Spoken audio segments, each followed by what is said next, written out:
సూర్యాపేట జిల్లా సడిగూడెం మండలంలోని గణేష్ ఉత్సవ నిర్వహణ కమిటీలకు ఎస్ఐ సిహెచ్ నరేష్ సూచనలు సలహాలు ఇవ్వడం జరిగింది. ఎటువంటి అవాంఛనీయ సంఘటనలు జరిగినా వారిపై కఠిన చర్యలు తీసుకుంటామని హెచ్చరించారు. నెక్స్ట్ వచ్చేసి మన అందరూ డీజేలు పెడతారు. ఎవరికి కూడా డీజేలకు పర్మిషన్ లేదు. డీజే వాళ్ళందరినీ కూడా బైండ్ అవుట్ చేసినాం పోయిన సంవత్సరం, మళ్ళీ కూడా ఇప్పుడు బైండ్ అవుట్ చేస్తాం. డీజే పెట్టడానికి లేదు, దానికి కూడా మేము 2 స్పీకర్స్కి పర్మిషన్ ఇస్తున్నాం. ఆ 2 స్పీకర్స్ మీరు వచ్చినప్పుడు ఎవరైతే అప్లికేషన్ చేసుకుంటారో వాళ్ళందరికీ ఈ ఫామ్లో ఈ ఫామ్ అందరికీ మీకు సాఫ్ట్ కాపీ ద్వారా మన ఎంపీపీని అడిగిన గ్రూప్లో వేస్తున్నాను. ఈ సాఫ్ట్ కాపీ మీరు ఎవరైనా ప్రింట్అవుట్ తీసుకోవచ్చు, లేకపోతే ఒకసారి చదువుకున్నా సరిపోతుంది. మీకు అందరికి ఇష్యూ చేసుకోవచ్చు, మీరు గ్రూపులలో షేర్ చేసుకోండి. కానీ ఈ పాయింట్స్ అన్ని అందరూ పాటించాల్సిందే.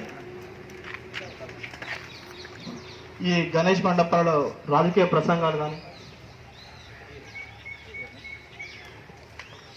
ప్రసంగాలు కానీ ఇంకా వేరే ఏం చేయడానికి లేదండి.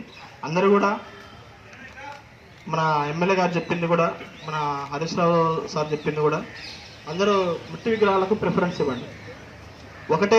ఒక ఊరికి ఒకటే మట్టి విగ్రహాన్ని మనం పెట్టినట్టయితే ఆ ఊరందరూ కూడా అక్కడికే వస్తారు. ఊరందరూ వస్తే చాలా బాగుంటుంది చూడటానికి కూడా. ఆ ఒక్క మట్టి విగ్రహం పెట్టడం వల్ల ఊళ్ళో గొడవలు, ఇప్పుడు ప్రొసెషన్ చేయాలంటే నా విగ్రహం ముందర పోవాలి, మీ విగ్రహం ముందర పోవాలని గొడవలు చేస్తాం. ఆ గొడవలు అనేవి ఉండవు. ఒక మట్టి విగ్రహం పెట్టడం వల్ల పర్యావరణాన్ని మనం చాలా కాపాడిన వాళ్ళం.